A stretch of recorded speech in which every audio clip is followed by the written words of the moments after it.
الگ ہو جائے گا. اس کے بعد نیکسٹ بابا ہے تو بے الگ ہو جائے گا اور الف الگ ہو جائے گا. یعنی یہ جو ہے 4 حرفوں پہ مشتمل ایک ورڈ ہے جس کو جب ہم توڑیں گے تو یہ اپنی یہی والی شکل کو برقرار نہیں رکھ پائے گا. تو منطقی طریقہ تدریس میں یہ ہمارا چوتھا مرحلہ ہے جس میں ہم نے ایسے الفاظ سکھانے ہوتے ہیں جو ٹوٹ کر آتے ہیں، جن میں الفاظ ٹوٹ کر آتے ہیں، اور اس کی اس طرح آپ کو ڈھیروں ایگزامپل جو ہیں وہ بک میں مزید مل سکتی ہیں. جی نفسیاتی طریقہ تدریس. نفسیاتی طریقہ تدریس میں اس طریقہ تدریس میں تصویروں کی مدد سے نام اور جملے سکھائے جاتے ہیں. جیسا کہ یہ آپ کے سامنے ایک تصویر شو ہو رہی ہے، آپ سب کو نو ڈاؤٹ اس کا پتہ ہے کہ یہ کیا ہے. میرا سوال ہے یہاں کہ یہ کیا ہے، تو آپ سب دیکھتے ہی بولیں گے کہ یہ سیب ہے. کیا ہے یہ سیب ہے.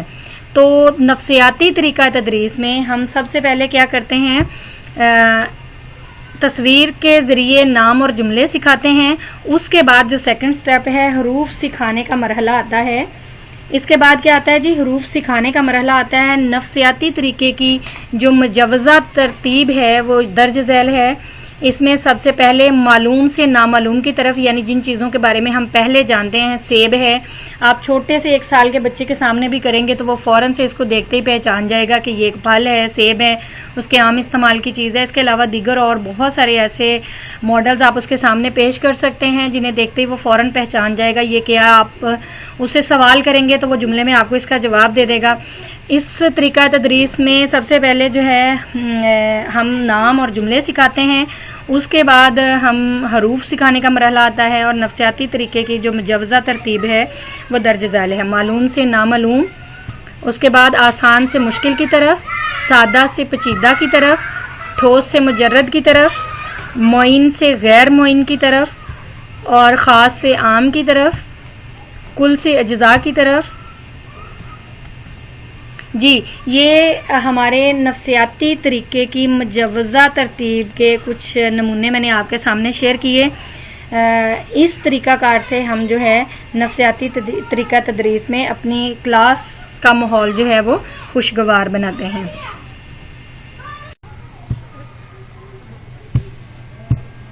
جی نیکسٹ ہمارا ہے ڈرامائی طریقہ.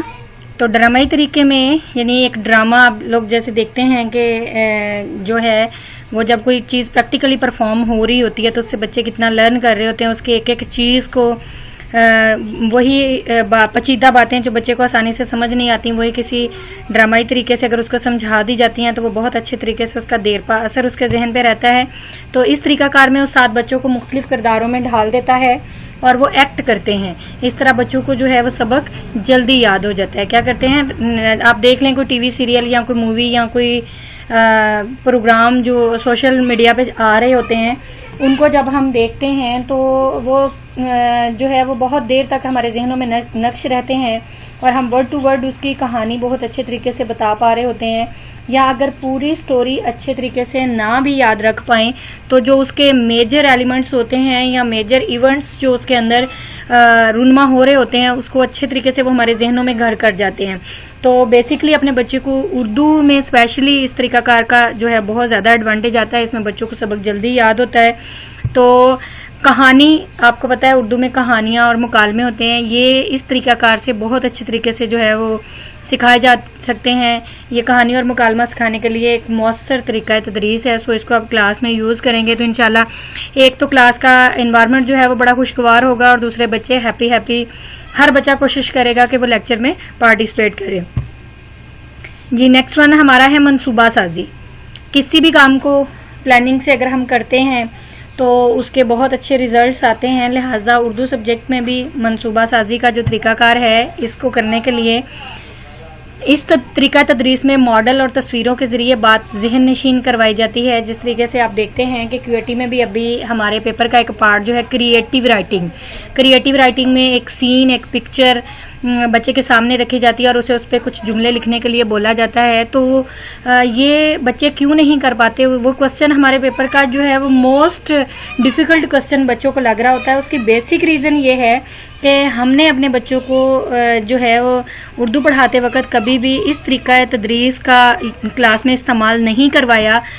یہی وجہ ہے کہ وہ بالکل اس سے شناسا نہیں ہوتے، تو وہ اس کو اٹیمپٹ نہیں کر پاتے، ورنہ ایسا بالکل بھی نہیں ہوتا کہ کوئی کام ایک بار بچے کی نظروں کے سامنے سے گزرا ہو اور بچہ اس کو اچھے طریقے سے پرفارم نہ کر سکے، اچھا نہ بھی کرے، وہ کچھ نہ کچھ اس پہ ضرور لکھ پاتا ہے، بشرطے کہ وہ کام اس کو ایک بار کروایا گیا ہو۔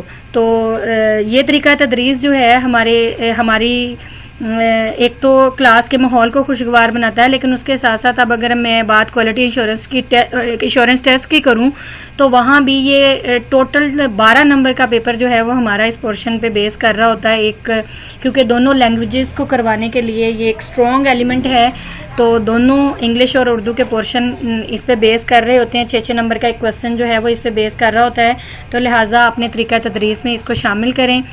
اس طریقہ تدریس سے جو ہے وہ لوگ کہانیاں اور داستان کی وضاحت کے لیے یہ طریقہ کلاس میں استعمال کیا جاتا ہے، یعنی ہم ایک کہانی سے ایک تصویر سے دوسری تصویر کا لنک جوڑتے ہیں، ہماری روایات ہماری اقدار کو اپنے بچوں سے شیئر کرتے ہیں، اور اس کے علاوہ جو ہے وہ کسی بھی منظر سین پہ کچھ لکھنے کے لیے بھی اس کو جو ہے وہ سامنے کیا جا سکتا ہے۔ کسی بھی کہانی کا ماڈل تیار کر کے طلباء کو دکھاتے ہیں یا پھر تصویروں کی مدد سے اس کو پڑھاتے ہیں۔ نیکسٹ ہمارا ہے جی استخراجی طریقہ۔ استخراجی طریقہ تدریس میں استاد بچوں کو انجانی باتوں سے جانی پہچانی باتوں کی طرف لے آتا ہے، یعنی اس طریقہ تدریس میں عموماً کیا ہوتا ہے کہ ہم آج کل جو ایک روایتی طریقہ تدریس کلاس میں چل رہا ہے وہ یہ ہے کہ جو پہلے سے بچوں کو پتہ ہے اس سے اگلی بات ہم نے بتانی ہے، لیکن استخراجی طریقہ تدریس کی یونیکنیس یہ ہے کہ اس میں استاد بچوں کو پہلے وہ باتیں بتاتے ہیں جن کے بارے میں بچوں کو بالکل معلوم نہیں ہوتا۔ یہ ایک ٹیکنیک ہے، جب آپ بچوں کے سامنے کوئی ایسی چیز یعنی جن چیزوں کے بارے میں بچہ پہلے سے جانتا ہے، وہ مانوس ہے ان چیزوں سے، تو وہاں بچے کا انٹرسٹ تھوڑا کم ہوتا ہے اور وہ تھوڑا لائٹ لے رہا ہوتا ہے، اچھا یہ بات تو مجھے پتا ہے۔ لیکن اگر اچانک سے ایک ایسی بات بچے کے سامنے آ جائے جس کو وہ پہلے نہیں جانتا، جس کے بارے میں اس کو کچھ نہیں معلوم، ٹھیک ہے، یعنی آپ نے اپنا جو فرض کریں اگر پیاسا کوا کہانی پڑھانی ہے تو آپ نے پڑھانا شروع کر دیا، جی ایک کوا پیاسا تھا، وہ پانی کی تلاش میں ادھر ادھر نکلا، کیوں نکلا، یہ تھا وہ تھا، باغ میں اڑا، جگ دیکھا، جگ میں کنکریاں ڈالی، یہ وہ ساری باتیں ہیں جو وہ پہلے سے جانتا ہے، اسٹیپ بائی اسٹیپ اپنی کلاس میں وہ سیکھتا آ رہا ہے۔ لیکن اگر آپ بچے سے پوچھتے ہیں بچوں آپ کو پتا ہے کہ ضرورت جو ہوتی ہے، کیا آپ سب جانتے ہیں کہ ضرورت ایجاد کی ماں ہے؟ یہ ایک ایسی بات ہے جس کو کہانی سے جب آپ اس طرح کے کچھ کوسچنز، کچھ اس طرح کی ٹیکنیکس بچے کے سامنے رکھیں گے تو بچہ تھوڑا متوجہ ہوگا آپ کی طرف، پھر اس کے بعد آپ آہستہ آہستہ اسے اس کی جانی پہچانی باتوں کی طرف لے آئیں گے، یعنی وہ کہانی اس کے سامنے رکھ دیں گے کہ یہ لیں جی آج کا ہمارا جو مین ٹاپک ہے جو ہم نے پڑھنا ہے وہ یہ۔ اب چونکہ آپ نے اس کی انجانی باتوں سے جانی پہچانی باتوں کی طرف لے آئے ہیں، اس طریقہ کار سے اردو قواعد سمجھائے جاتے ہیں۔ اس میں بچہ جو ہے، اس کی ایک پرابلم یہ ہے کہ اس میں بچہ محض جو ہے وہ سامعہ بن جاتا ہے۔ یہ اس طریقہ تدریس کی جو ہے ایک یوں سمجھ لیں ڈیفیشنسی ہے کہ اس میں بچہ صرف سامعہ ہے، آپ بول رہے ہیں اور وہ آپ کو سن رہا ہے۔ نیکسٹ ون ہے جی ہمارا ترکیبی طریقہ تدریس۔ ترکیبی طریقہ تدریس میں جز سے کل کی طرف پیش قدمی کی جاتی ہے۔ کیا کیا جاتا ہے جی؟ جز سے کل کی طرف پیش قدمی کی جاتی ہے۔ جز سے مراد ایک حصہ، اور کل جو ہوتا ہے وہ مکمل ہوتا ہے۔ مکمل یعنی ایک حصے سے پوری کہانی کی طرف کا جو سفر ہے وہ ترکیبی طریقہ تدریس کہلاتا ہے۔ اس طریقہ تدریس میں سب سے پہلے بناوٹ، مطلب حروف تہجی کی بناوٹ، اس کی شکلیں، پھر اعراب، پھر الفاظ، پھر اقتباس اور پھر جملوں کا سفر جو ہے وہ ہم طے کرتے ہیں۔ اس کے 2 اہم حصے ہوتے ہیں۔ سب سے پہلا حصہ اس کا ہے صوتی طریقہ۔ صوتی، صوت جس کے اردو میننگ ہے آواز، یعنی ہم بچوں کو نام کی بجائے آوازیں یاد کرواتے ہیں۔ صوتی طریقہ تدریس میں کیا کیا جاتا ہے کہ نام کی بجائے آواز یاد کروائی جاتی ہے، اس سے حرف شناسی اچھی اور تلفظ اچھا ہو جاتا ہے۔ دوسرا اہم طریقہ تدریس جو ترکیبی طریقہ تدریس کا دوسرا اہم جز جو ہے وہ حروف تہجی کا طریقہ ہے. اس طریقے میں حروف تہجی یاد کروائے جاتے ہیں. اس سے حرف شناسی مضبوط ہوتی ہے، لیکن اس میں کیا ہوتا ہے کہ استاد کا ڈر پیدا ہو جاتا ہے بچے میں، اور استاد بچے کو کیا کرتا ہے، رٹنے پہ مجبور کر دیتا ہے. پہلا طریقہ جو ہے اس کا ترکیبی طریقہ تدریس میں جو اس کا پہلا جز ہے صوتی یعنی آوازوں سے پہچان، اور دوسرا طریقہ ہے حروف تہجی کی جو ہے وہ ان کو یاد کروائی جاتی ہے، حرف شناسی ان کی جو ہے وہ مضبوط کروائی جاتی ہے. نیکسٹ ون ہمارا ہے جی تحلیلی طریقہ. تحلیلی طریقہ تدریس میں کل سے جز کی طرف جاتے ہیں. پہلے ہم جو ہے وہ ترکیبی طریقہ تدریس میں کس طرف گئے تھے، جز سے کل کی طرف، جبکہ اگر آپ تحلیلی طریقہ کار کلاس میں یوز کرتے ہیں تو آپ کا پہلا سٹیپ کیا ہوگا کہ آپ کل سے جز کی طرف آئیں گے. یعنی آپ سمجھ لیں کہ کل آپ کا کیا ہے، وہ مضمون، وہ کہانی، وہ قصہ، وہ بات جو آپ اپنے بچے کو، وہ مضمون جو آپ پڑھانے جا رہے ہیں، پہلے وہ کہانی سنا دیں گے. اس کے بعد آپ کیا کریں گے، اس میں کیا آتا ہے جی، پہلا سٹیپ کہانی، پھر جملہ، پھر لفظ اور پھر حرف. پہلے ہمارا سفر حرف سے شروع ہو کے کہانی تک پہنچا تھا، اب ہم نے اس کا متبادل کیا ہے کہ ہم کہانی سے شروع ہوئے ہیں اور ہم حرف کی طرف آئے ہیں. یہ تحلیلی طریقہ تدریس ہے. اس طریقے کے مندرجہ ذیل 3 اہم جز ہیں. پہلا جز جو ہے وہ لفظ واری ہے. لفظ واری میں بچوں کو حروف کی پہچان کروانے کے بعد لفظ بنانا اور بولنا سکھائے جاتے ہیں. سیکنڈ ون ہے ہمارا جملہ واری. اس میں لفظ سازی کے بعد بچوں کو جملہ واری سکھائی جاتی ہے، جس میں بچہ آسانی سے لفظوں کے جملے بنانا سیکھ جاتا ہے. پہلا سٹیپ کیا تھا جی، لفظ واری. لفظ واری میں ہم کیا کرتے ہیں، بچے کو حروف تہجی سے لفظ بنانا سکھاتے ہیں اور ان کو بولنا اور لکھنا سیکھتا ہے. سیکنڈ سٹیپ ہے جی ہمارا جملہ واری، اور جملہ واری میں وہ الفاظ جو اس نے فرسٹ سٹیپ پہ سیکھے ہیں ان الفاظ کو جملوں میں تشکیل دیتا ہے. تھرڈ ون ہے اس کا قصہ واری، یعنی اپنے ان جملوں کو اکٹھا کر کے کہانی، مضمون، خط، ایچ اینڈ ایوری تھنگ، یعنی ایک کانٹینٹ کا، ایک عبارت کا جو ہے وہ کی شکل دیتا ہے. اس میں جو ہے جملہ سازی سے اگلا یہ سفر ہے، یعنی پہلے اس نے لفظ سیکھے، لفظوں کے بعد ان لفظوں کو جملوں میں ڈالا اور ان جملوں کو اکٹھا کر کے اس نے ایک تحریر بنائی. یعنی تھرڈ ون سٹیپ اس کا جو اہم جز ہے وہ ہے تحریر. یعنی پھر بچہ کسی بھی ٹاپک پہ آسانی سے ایک عبارت، ایک اپنا اوپینین جو ہے وہ اس کو لکھنے کے قابل ہو جاتا ہے. جی نیکسٹ ون ہمارا طریقہ کار ہے لیکچر یا تقریری طریقہ تدریس. کچھ چیزیں ایسی ہوتی ہیں، یہ ایک روایتی طریقہ تدریس ہے. کچھ چیزیں ایسی ہوتی ہیں کہ جو جسے کہہ لیں کہ وہ ہمیشہ ہمارے ساتھ جڑی ہوتی ہیں، ہماری اقدار کا حصہ ہوتی ہیں. تو تقریری طریقہ تدریس بھی میں سمجھتی ہوں لیکچر میتھڈ جو ہے ہم اساتذہ کی سمجھ لیں کہ ہماری روح کو تسکین دیتا ہے، یا یوں کہہ لوں کہ ہمیں 1000 میتھڈ اچھے ہوں گے بٹ ہمیں لگتا ہے کہ تقریری طریقہ تدریس سب سے بیسٹ ہے. ہم اساتذہ کو اپنا نالج جو ہے وہ آگے ٹرانسفر کرنا چاہیے، جبکہ اس کے بارے میں کہا جاتا ہے کہ یہ ایک روایتی طریقہ تدریس ہے. اس میں کلاس کو زبانی لیکچر دیا جاتا ہے، یعنی جس بھی ٹاپک پہ ہم بات کرنا چاہتے ہیں اس ٹاپک پہ ہمارے پاس ڈھیروں ڈھیر نالج ہونا ضروری ہے. اگر ہم اس میتھڈ کو یوز کرتے ہیں، ہم لوگ ایکچوئل اس کی روح سے واقف نہیں ہیں. یہ زبان جو ہے زبان دانی میں سب سے مؤثر طریقہ تدریس ہے. اگر ہم اس کو پراپر اس کے طریقے سے یوز کریں، ہم لیکچر سمجھتے ہیں جی کلاس کے میں کھڑے ہوئے اور بک پکڑی، بک سے سارا مضمون پڑھ کے سنا دیا، تو یہ ہمارا تقریری یا لیکچر میتھڈ جو ہے اس کو ہم نے اس طریقہ تدریس کو ہم نے امپلیمنٹ کیا یا اس کی ریکوائرمنٹ فلفل کر دی ہے، جبکہ ایسا نہیں ہوتا. تقریری طریقہ تدریس کا جو مؤثر پہلو ہے وہ یہ ہے کہ آپ جس ٹاپک پہ بات کرنا چاہ رہے ہیں، آپ کو اس ٹاپک پہ مکمل گرپ ہو. جتنا نالج، جو چیزیں، جو ایگزامپلز، جو حوالہ جات آپ اپنے بچے کو دینا چاہتے ہیں وہ آپ کو زبانی یاد ہونے چاہیے. یعنی آپ بغیر کتاب پکڑے کلاس کے سامنے اپنا پورا نالج جو ہے وہ شیئر کریں. جیسے میں نے پہلے ہی بولا کہ یہ طریقہ کار بائی لینگویج بچوں کے لیے بہت مفید ہے، یعنی جو ہے ہماری انگلش، اردو، ان سبجیکٹس کو سکھانے کے لیے جو ہے مؤثر ہے. اس طریقہ تدریس میں اساتذہ کی تربیت اشد ضروری ہے. جیسے میں نے پہلے ہی بولا کہ ساری مہارتیں بچوں کے لیے نہیں ہیں. اس طریقہ تدریس میں استاد کا اسٹرانگ ہونا بہت ضروری ہے. اگر استاد اسٹرانگ نہیں ہوگا تو وہ بچوں کی مہارتوں میں بہتری نہیں لا سکے گا. اب استاد کو اس طریقہ تدریس میں جن پہلوؤں سے اوائڈ کرنا ہے یا جن پہلوؤں کو سمجھ لیں کہ اس میں اس کی اسٹرانگ گرپ ہونی چاہیے، ان میں نمبر 1 پہ ہے اس کی بہتری کے لیے جو درج ذیل اقدامات ہیں. سب سے پہلا کہ استاد کی آواز اور رفتار موزوں ہونی چاہیے.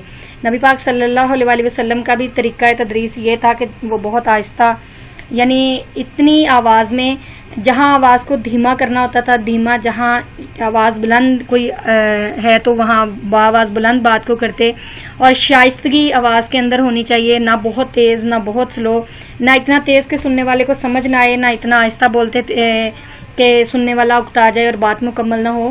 تو استاد کی آواز اور اس کی رفتار میں بیلنس ہونا بہت ضروری ہے. سیکنڈ 1 آسان اور موضوع الفاظ کا استعمال. اس طریقہ تدریس میں استاد کا جو مجموعہ الفاظ ہے وہ مناسب بھی ہونا چاہیے اور آسان بھی ہونا چاہیے. اتنے مشکل الفاظ نہیں بولنے چاہیے کہ بچوں کی سمجھ سے باہر ہوں، یا غیر مناسب الفاظ کا استعمال بھی اسے نہیں کرنا چاہیے جو کہ ہماری تہذیب کے خلاف ہوں.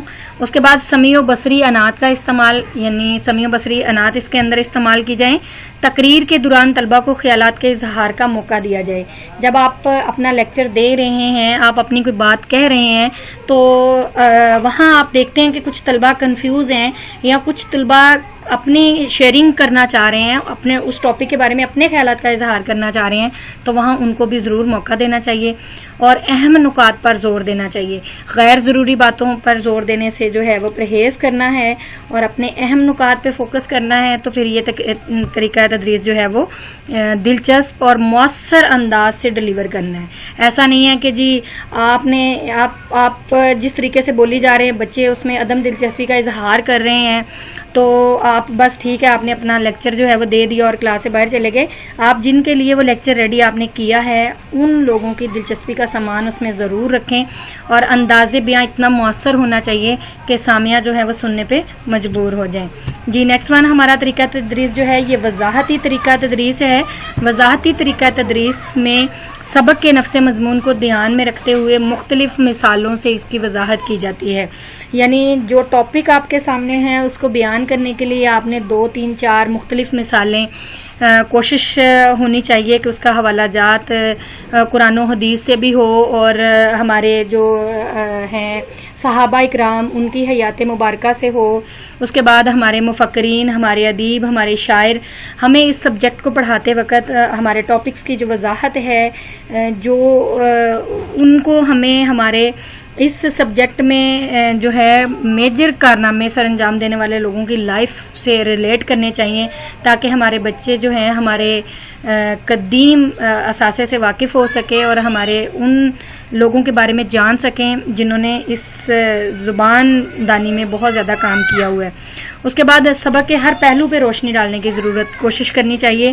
یہ نہیں کہ ایک پہلو تو بہت اچھے سے بیان کر دیا اور دوسروں کو بس جلدی جلدی فارغ کر دیا. سبق کے ہر پہلو کو جو ہے وہ اچھے طریقے سے کلیئر کرنا چاہیے. نیکسٹ ہمارا ہے اردو سبق کے مراحل. یہ ابھی ہم نے جتنی بھی طریقہ تدریس اردو کے مضمون کو پڑھانے کے لیے مختلف ٹاپک کو پڑھانے کے لیے مختلف طریقہ تدریس جو ہے وہ یوز کیا جاتا ہے. اب یہ آپ اساتذہ پہ ڈیپینڈ کرتا ہے کہ آپ کون سے ٹاپک کو پڑھاتے وقت اس میں سے کون سا طریقہ کار تدریس استعمال کرتے ہیں.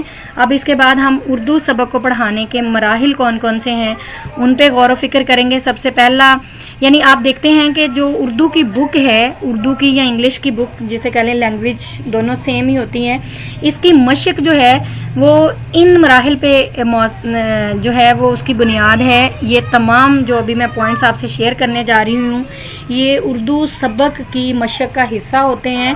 تو کوئی بھی اردو سبق پڑھاتے وقت اگر ہم اس ٹاپک کے اس عبارت میں سے ان مہارتوں کو مد نظر رکھتے ہوئے ساتھ ساتھ ان پہ ورک کر رہے ہوں گے تو پھر کیا ہوگا کہ ہمارے بچے کو ایکسرسائز سولو کرنے میں مشکل نہیں ہوگی. یعنی ہمیں جب پیراگراف پڑھانا ہے تو ہمیں سب سے پہلی مہارت جو بچے میں ڈیولپ کرنی ہے وہ کیا ہے جی ریڈنگ کی مہارت. سیکنڈ 1 ہماری ہے لکھنے کی مہارت.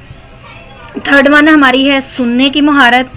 فورتھ 1 ہماری ہے گرامر کی مہارت. اور ففتھ 1 ہماری ہے ذخیرہ الفاظ کی مہارت، اور 6-1 تخلیقی لکھائی کی مہارت، اور 7 ہے جو ہے بولنے کی مہارت۔ یہ وہ 7 طریقہ کار ہیں یا مہارتیں ہیں جو ایک سبق کو ڈیزائن کرتے وقت ذہن میں رکھی جاتی ہیں، وہ چاہے اردو کا ہو، چاہے انگلش کا ہو، یا فارسی کا ہو، عربی کا ہو۔ کسی بھی زبان کو سکھانے کے لیے ان 7 مہارتوں پہ جب تک استاد کام نہیں کرے گا، اس کا بچہ جو ہے وہ کبھی بھی اس زبان پہ عبور حاصل نہیں کر پائے گا، یا اس زبان میں اپنے خیالات کا اظہار جو ہے وہ پراپرلی نہیں کر پائے گا۔ جی، آپ نے دیکھا کہ مشق کو انہی 7 حصوں میں تقسیم کیا جاتا ہے، اور یہ 7 سکلز اگر ساتھ ساتھ ہی ملتی ہیں۔ ان مہارتوں میں بہتری لانے کے لیے ہمیں مختلف مشقیں بھی تجویز کی گئی ہیں۔ اگر ان 7 مہارتوں کی بنیاد پر تدریس شروع کر دی جائے تو رٹے سے چھٹکارا پانا کافی حد تک جو ہے وہ ممکن ہے۔ بچوں کو جب ان مہارتوں کو مد نظر رکھ کر پڑھنے، لکھنے، سننے کی پریکٹس کرائی جائے گی تو ان کو رٹے سے چھٹکارا ملنے کے امکانات بڑھ جائیں گے۔ جب ان کے اسباق میں سے مشکل الفاظ کو پڑھنے کی تراکیب، مطالعہ کی تشریح ہو جائے گی تو ان کے لیے سبق کا مفہوم اور مقصد سمجھنا آسان ہو جائے گا۔ اس طرح کی مشقوں سے نہ صرف بچوں کے ذخیرہ الفاظ میں اضافہ ہوگا بلکہ ان کے اعتماد کی سطح بھی بلند ہوگی۔ لیکن ضرورت یہ ہے کہ استاد زبان دانی کو پڑھاتے وقت، یعنی لینگویج، کوئی بھی لینگویج کا جو سبجیکٹ ہے اس کو پڑھاتے وقت ان 7 مہارتوں پہ اس کی اپنی گریپ سٹرونگ ہو۔ سیکنڈ 1 سبکی خاکہ، یہ بہت امپورٹنٹ ہے۔ ان 7 مہارتوں پہ اگر آپ گریپ کرنا چاہتے ہیں تو بینگ اردو ٹیچر آپ کو اپنے سبق کا خاکہ جو ہے وہ اس طریقے سے کچھ بنانا ہوگا، جس کا پہلا پورشن آپ کا ہوگا تمہید، یعنی جو ٹاپک آپ پڑھانے جا رہے ہیں اس کی تمہید۔ سیکنڈ 1 اعلان مضمون۔ تمہید میں آپ کیا لکھیں گے جی؟ اس میں بچوں کی سابقہ معلومات کا جائزہ بذریعہ سوال لیا جاتا ہے اور زیر تدریس سبق سے رابطہ استوار کیا جاتا ہے۔ اس میں تصویری ماڈل، چارٹ، کہانی، سوال و جواب سے مدد لی جاتی ہے۔ ضروری یہ ہے کہ جو معلومات دی جائے ان کا نفس مضمون سے گہرا تعلق ہو۔ یعنی آپ کیا کرنے جا رہے ہیں؟ تمہید جب باندھنے جا رہے ہیں تو تمہید میں آپ ان چیزوں کا دھیان رکھیں گے کہ جو آج کا آپ کا ٹاپک ہے اس کا تعلق وہ وہاں پہ ریلیٹ کر دیں۔ اس کے بعد اعلان مضمون کا ہے، تو اعلان مضمون میں ہم بچے کو سبق کی طرف، اس وقت تک بچہ ذہنی طور پہ تمہید میں ہی راغب ہو چکا ہوتا ہے، اس میں پھر ٹیچر سبق کا اعلان کر دے اور سبق کے نفس مضمون پر مختصر روشنی ڈالے۔ مثلا اگر آپ کسی شاعر کے بارے میں پڑھانا چاہ رہے ہیں، علامہ اقبال کے بارے میں، تو آپ علامہ اقبال کی شخصیت کا مختصر تعارف ان کے 1-2 اشعار کے ساتھ کروا دیں۔ اس کو کروانے کے بعد آ جائیں بلند خوانی۔ ہمارا تیسرا جو اردو سبق پڑھاتے وقت ہمارا سبقی خاکہ ہے، اس کا تیسرا پہلو جو ہے وہ بلند خوانی ہے۔ بلند خوانی یعنی ریڈنگ، اس کا اصل مقصد طلبہ میں صحیح اور مناسب و مؤثر لب و لہجہ میں اردو پڑھنے کی صلاحیت پیدا کرنا ہے۔ ہمیں اردو کا جو بھی ٹاپک ہم پڑھا رہے ہیں ہمیں اس کی ریڈنگ کروانی چاہیے۔ ریڈنگ کرتے وقت جب ہم دیکھتے ہیں کہ ہمارے طلبہ کسی لفظ کا تلفظ صحیح طریقے سے ادا نہیں کر رہے یا مناسب اور مؤثر لب و لہجہ استعمال نہیں کر رہے تو ہمیں وہاں انہیں رہنمائی دینی چاہیے۔ 4th 1 صحت تلفظ، یعنی تلفظ درست کرانے کے لیے بلند خوانی کے دوران استاد غلط تلفظ کے لفظ خاموشی سے بورڈ پر لکھے اور پھر اعراب کی مدد سے طلبہ کو اس لفظ کو دوبارہ پڑھنے کو کہے۔ اگر وہ طالب علم ناکام رہے تو دوسرا طالب علم پڑھے۔ یعنی بلند خوانی میں جب طالب علم ریڈنگ کر رہا ہے تو ریڈنگ کے دوران جو الفاظ وہ غلط بول رہا ہے اس کا اگلا سٹیپ صحت تلفظ ہے، تو استاد وہ تمام الفاظ بورڈ پہ لکھتا جائے۔ بورڈ پہ لکھنے کے بعد اس کی صحت تلفظ بنانے کے لیے ان کو اعراب کی مدد سے واضح کرے اور پھر بچے سے بولے کہ اب وہ انہیں ادا کرے۔ اگر بچہ ان لفظوں کو ادا کرنے میں دوبارہ بھی ناکام رہتا ہے تو کسی دوسرے طالب علم سے رہنمائی لے یا پھر استاد خود اس میں بچے کو ہیلپ کرے اور ان الفاظ کو اعراب کے ساتھ جوڑ کے اس کا تلفظ واضح کرائے۔ سیکنڈ 1 ہے جی تفہیم۔ آپ کو پتا ہے یہ سب سے موسٹ امپورٹنٹ جو ہے وہ ایلیمنٹ ہے۔ تفہیم عبارت ہمارے QAT میں ایک بڑا پورشن ہے۔ اگر میں بات اردو کی یا انگلش کی کروں تو اس پہ 3 MCQs بیس کر رہے ہوتے ہیں ہمارے تفہیم عبارت پہ۔ 13 کے 13 MCQs ہی بلکہ تفہیم عبارت کا حصہ ہوتے ہیں۔ تو ہمیں عبارت کو اچھے طریقے سے سمجھانا چاہیے، سوال و جواب کی مدد سے، کہانی یا تقریر کی مدد سے نفس مضمون کی ہماری وضاحت ہونی چاہیے۔